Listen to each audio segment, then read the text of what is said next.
This is my crown tail breeding tank, and the fry have hatched.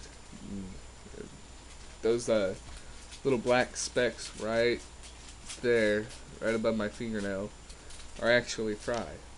And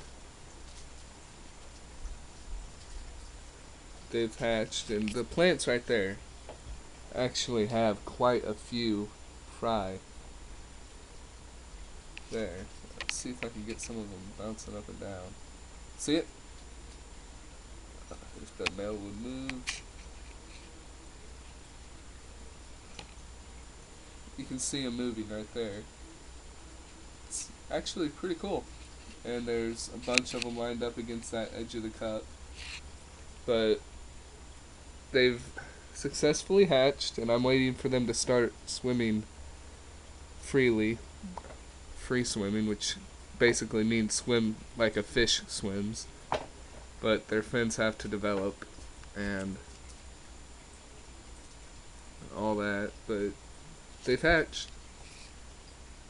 And there's my male.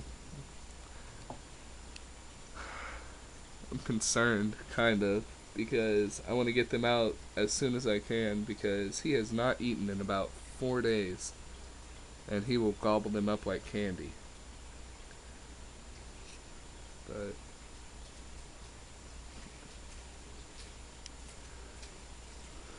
yep, they've hatched.